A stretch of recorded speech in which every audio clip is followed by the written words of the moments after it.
Hello everyone, welcome back. आज हम लोग बात करने आ रहे हैं एरे के बारे में।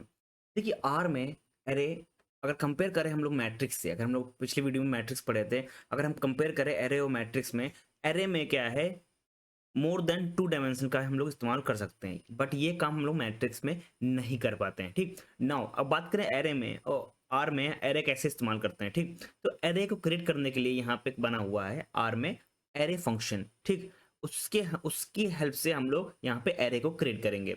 अगर हमको कोई पैरामीटर पास करना है तो यहाँ पे हम लोग पैरामीटर के लिए भी एक फंक्शन बना हुआ है। चलिए बात करते हैं, सबसे पहले हम लोग 1D बनाएंगे। 1D बनाने के लिए सबसे पहले हम लोग एक वेरिएबल लेते हैं। वेरिएबल नाम होगा दिस एरे नाम का एक वेरिएबल ले लेंगे और हमको सी का इस्तेमाल करना है। सी का हम लोग हमेशा इस्तेमाल करेंगे, चाहे मैट्रिक्स में हो चाहे वो, क्योंकि ये हेल्प करता है कि कॉन्कैटिनेशन में। ठीक, नाउ हम लोग यहाँ वैल्यू डिसाइड करेंगे, वैल्यू की रेंज देंगे। वैल्यू की रेंज है 1 से लेकर 24 तक, इस तरह वैल्यू की रेंज देंगे।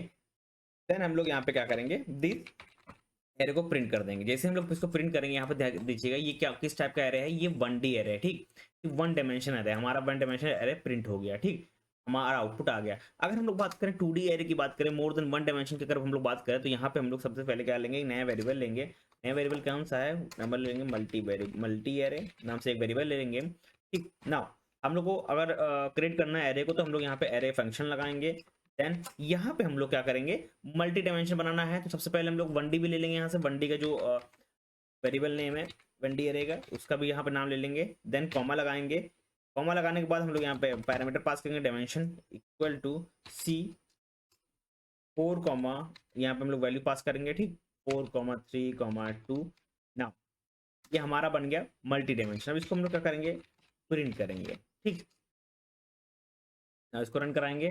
नाउ और इसको रन कराएंगे। जैसे इसको रन करेंगे, देखिए हमारा क्या हो गया, मोर देन 1 डायमेंशन एरे हमारा यहाँ पे फॉर्म हो गया।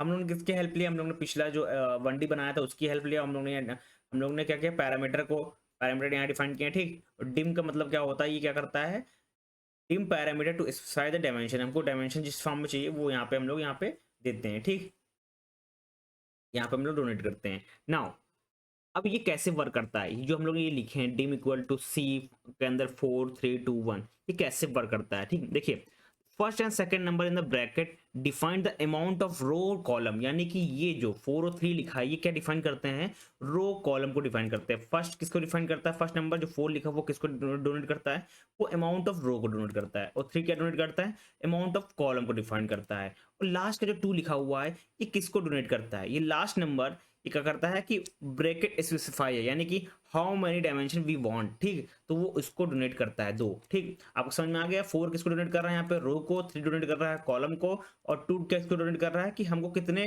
डायमेंशन चाहिए, मैं कितने डायमेंशन हमको चाहिए, वो यहाँ पे डोनेट कर रहा है। ठीक, नाउ अब आगे बढ़ते हैं कि हम लोग को एरे को, जब एरे के जो आइटम को उनको एक्सेस करना हो तो हम लोग कैसे इसको एक्सेस करेंगे। सबसे पहले बात करें हम इसी की बात कर लेते हैं, इसी को हम यही एग्जांपल लेते हैं। हमको यानी कि 2,3,2 को हम लोग चाहिए। अब ये कैसे वर्क करेगा वो भी हम आपको समझाएंगे। ठीक, नाउ यहाँ पे हम लोग एक्सेस कर रहे हैं, किसी आइटम को हम लोग एक्सेस कर रहे हैं। ठीक, तो यहाँ पे देखिए ये नंबर, ये पहला जो डिजिट है ये किसको डिफाइन कर रहा है, रो के पोजीशन को डिफाइन कर रहा है। ठीक, ये जो 2 है ये रो के पोजीशन को डिफाइन कर रहा है। ठीक, और वहीं पे 3 लिखा हुआ है, यहाँ पे 3 डिफाइन कर रहा है कॉलम के पोजीशन को डिफाइन कर रहा है। ठीक, और यहाँ पे जो लास्ट में 2 लिखा हुआ है ये डिफाइन कर रहा है मैट्रिक्स के लेवल को डिफाइन कर रहा है। ठीक, आपको इतना समझ में आ गया कि क्या कैसे फॉलो हो रहा है, ये सिंटैक्स कैसे फॉलो हो रहा है। 2 डिफाइन कर रहा है रो के पोजीशन को, 3 डिफाइन कर रहा है कॉलम के पोजीशन को, और 2 यहाँ पे लास्ट का जो 2 डिफाइन ये डिफाइन कर रहा है मैट्रिक्स के लेवल को डिफाइन कर रहा है। तो इसकी हेल्प से आप यहाँ पे एलिमेंट्स को एक्सेस कर पाएंगे। तो ओवरऑल जो एलिमेंट्स यहाँ पे क्या आ गया, 22 आ गया, यानी कि हम लोगों ने क्या डिफाइन किया, रो के पोजीशन को, कॉलम के पोजीशन को और मैट्रिक्स के लेवल को डिफाइन किया। और हम लोगों ने क्या किया, एक एलिमेंट्स को जो वैल्यू की थी उसको हम लोग ने क्या कर लिया, एक्सेस कर लिया। ठीक, नाउ आगे बढ़ते हैं हम लोग, अब बात करते हैं कि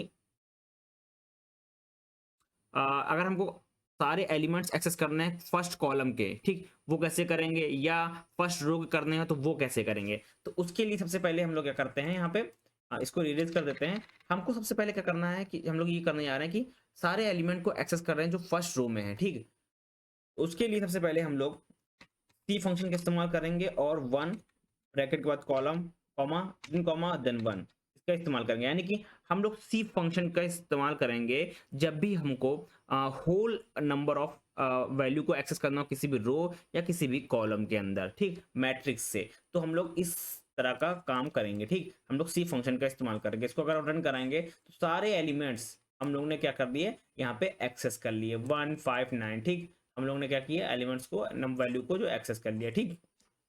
नाउ अगर बात करें हम लोग कॉलम को एक्सेस करना है, कॉलम को एक्सेस करेंगे सिंपल तरीका क्या कर देंगे आप, सबसे पहले कॉमा लगा दीजिए, देन फिर सी फंक्शन के अंदर यहाँ पे 1 लिख देंगे, ठीक। इस तरह आप एक्सेस कर सकते हैं जितने भी नंबर हैं कॉलम के अंदर, उसको एक्सेस कर सकते हैं। 1 2 3 4 आ गया, ठीक, फर्स्ट मैट्रिक्स के अंदर, ठीक। नाउ अगर हमको ये चेक करना है कि जो वैल्यू है उस मैट्रिक्स के अंदर प्रेजेंट है कि नहीं है, एग्जिस्ट कर रही है, एग्जिस्ट कर रही है कि नहीं कर रही है, तो मैंने उसके लिए अभी आपको बताया, जब मैट्रिक्स की बात की जाए, वेक्टर्स की बात की जाए, परसेंटेज इन परसेंटेज का इस्तेमाल करने का, ठीक। अब वो कैसे करेंगे वो समझते हैं। सबसे पहले हम इसको इरेज कर देते हैं, यहाँ पे लिखते हैं दो क्या प्रेजेंट है कि नहीं है, दो percentage in percentage multi, multi की स्पेलिंग गलत है, मल्टी एरे, ये प्रेजेंट है कि नहीं हुए, हम लोग यहाँ पर रन करेंगे और रन करेंगे, देखिए ट्रू, यानी कि दो जो वैल्यू है प्रेजेंट है मैट्रिक्स के अंदर, तो ये यहाँ पे क्या आ गई, वैल्यू 2 आ गई। अगर यहाँ पे हम लोग चेंज करके यहाँ पे हम लोग लिख देते हैं 100, ठीक, अब इसको रन करते हैं तो क्या करेगा, फॉल्स, क्योंकि 100 वैल्यू इसमें प्रेजेंट नहीं है, ठीक। नाउ आगे मूव करते हैं हम लोग। अब बात करते हैं अमाउंट ऑफ रो कॉलम कितने हैं, ठीक। अगर हम बात करें तो उसके लिए भी सबसे पहले एक है, यहाँ पे हम लोग उसको सबसे पहले इरेज कर देते हैं। इरेज करने के बाद हम लोग डायमेंशन लिखते हैं, टीम, यहाँ पे हम लोग पास करते हैं मल्टी वेरिएबल के एरे को, वो तो वेरिएबल को, उसको रन करते हैं तो यहाँ पे आ गया आएगा 432। हम लोगों ने क्या डोनेट किया था, अगर ऊपर मूव किया जाए 432 ही को हम लोग ने यहाँ पे डोनेट किया था, ठीक। ना अगर लेंथ की बात की जाए, एरे की लेंथ कितनी है, तो उसके लिए भी फंक्शन है, क्या है, लेंथ, यहाँ पास कर देंगे मल्टी एरे, ठीक। इसको रन कराएंगे तो यहाँ पे लेंथ कैलकुलेट कर आ गई, ठीक, sorry multi okay MULTIA multi array, ठीक। ना उसको रन कराएंगे तो हमारे पास लेंथ ऑफ मैट्रिक्स आ गई, कितनी आ गई, 24 आ गई, ठीक। अगर लूप की बात की, लूप का इस्तेमाल कर सकते हैं कि वैल्यू को प्रिंट करने के लिए, तो हम लोग लूप देखते हैं, फॉर लूप को कैसे इस्तेमाल करेंगे, हम लोग लिखेंगे for x in multi, sorry multi की स्पेलिंग सही लिख लेते हैं,